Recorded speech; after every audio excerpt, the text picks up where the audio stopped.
Alright, so, let's talk about that new Flash episode, and boy howdy, was it a pretty good one. Did have some bumps here and there, but I think, all in all, it's a pretty great episode. I think it's a really cool idea to use, of all characters, Grodd to oppose the Flash after such a beating he took it after with Zoom. Because really, Grodd he's a very interesting villain to the Flash in many aspects, because Grodd is both physically and mentally superior to the Flash in a lot of aspects. And plus, you really have to take into account that this guy, you look at him, you think he's a dumb ape, and then you realize, oh god, he's probably one of the smartest beings in the DC universe. And we're seeing Grodd grow smarter and smarter throughout the entire time. And I really think, if anything else, with this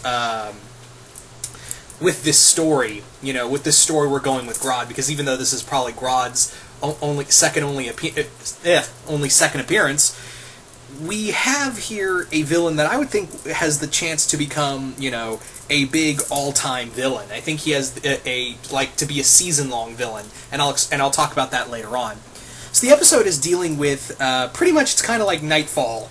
It's a lot like Nightfall in the sense that, Barry, he got his back broke by Zoom, aka, Flashbane, and now he's starting to feel, mentally that he can't, compete with Zoom after not just, the beating he took, but, the embarrassment he suffered at the hands of Zoom.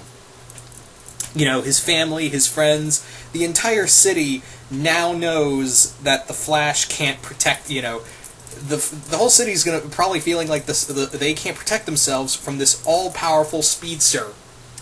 And, yeah, I think that's really cool. I think that's a lot, I think it's really cool but here's the thing that I just didn't like about the episode, because I was afraid of this, and they did it.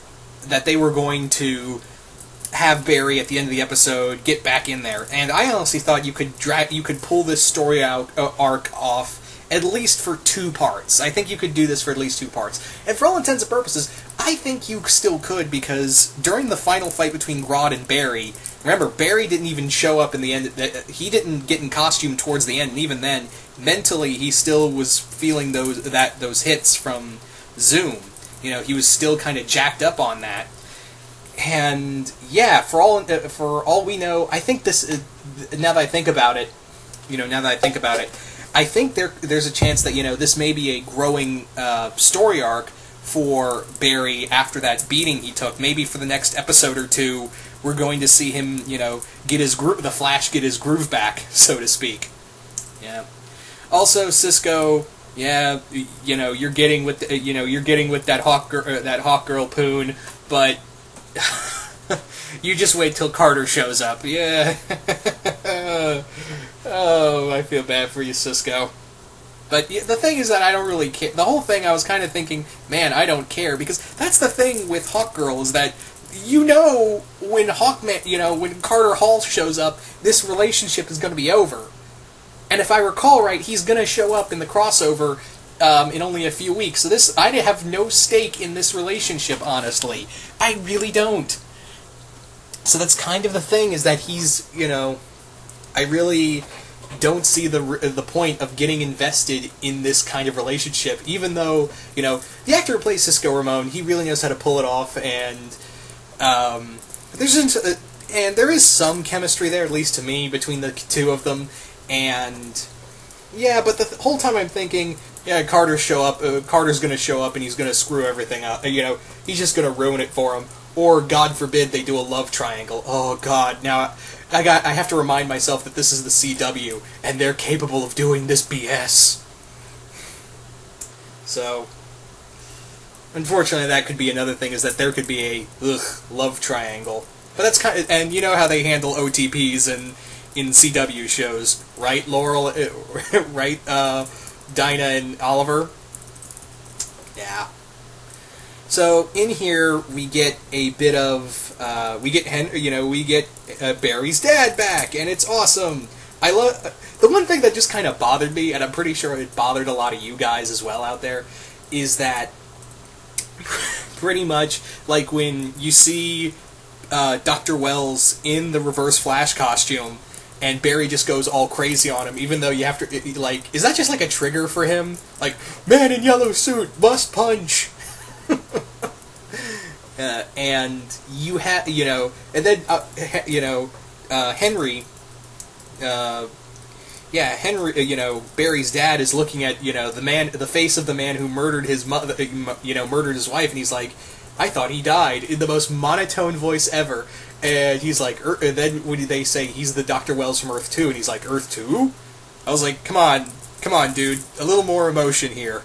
But when he's talking, I forgave him, but I was still kind of like thinking to myself, dude, come on, it's the face of the man who murdered your wife, a little more emotion, please, rather than, I thought he died. Come on, man, pick it up here. So, yeah. I did love the scenes between him and Barry. I love the scenes between him and Barry of him giving giving his speech about the city still needs the Flash and all that. I also love the actor who plays Joe gives it his all, especially like when he discovers that Grodd has returned. He's like, yo, Grodd's like, you can see the terror on his face, and I don't think I talked about it enough in the initial appearance of Grodd. When he captured Joe, man, that dude can convey fear that's nothing there. Unlike Caitlin, the actress who played Caitlin.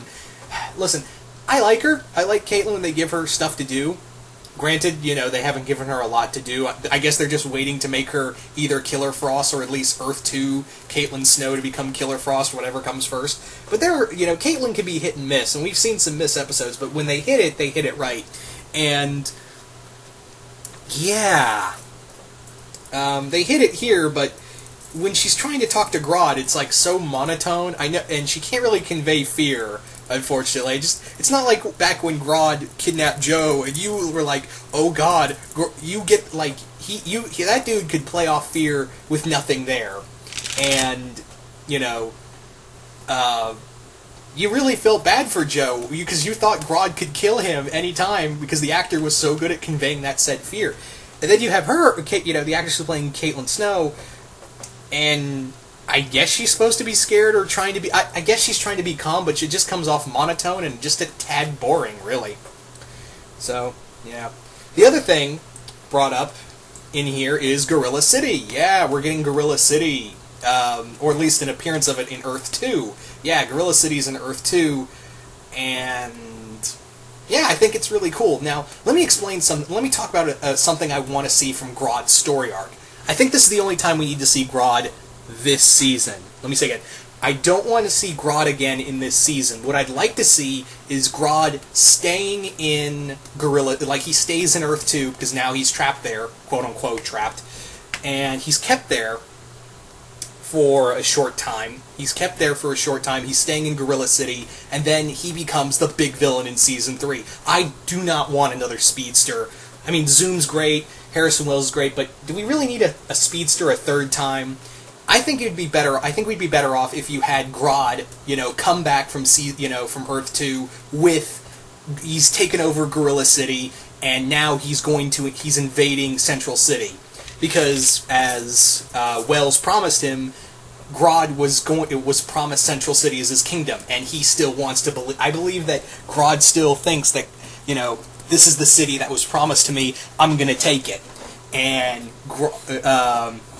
Grodd comes back, and I'd really like to see him as the big Season 3 villain, because he has the you could have Grodd, since he's been gone and living in Gorilla City, you could have it that he's been training himself mentally and physically to, mental superiority and, harnessing his psychic abilities for the time he's been there. And you could have him even, you could do flashback episodes with Grodd rising up in the ranks and eventually assuming power and overthrowing Solivar, if he's there, if Solivar's leading Gorilla City, and you have Grodd eventually become the ruler, or you can just do one big flashback episode. I think that'd probably be better, of having Grodd, the rise of Grodd in Gorilla City, and then you have him take over Gorilla City, overthrowing Solivar, And then, it leads back to him invading, with the gorilla army in Central City, and you have Planet of the Apes with superpowers. How cool would that be? Admit it, you would love to see superpowered Planet of the Apes, the Flash fighting an army of super mental gorillas. Come on, admit it. I would love to see that. I don't know if the writers are going to be that smart, but then again, you do have Jeff Johns as showrunner, and I would like to personally see... I think, you should keep Grodd there for a time being, and then him come back as Season 3 villain. That's at least what I would do.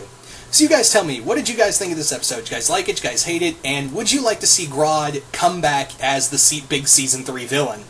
Hopefully he can be better than the mockery that was Ra's al Ghul in Season 3 of Arrow. Anyway, once again, hope you all enjoyed this, and I'm out.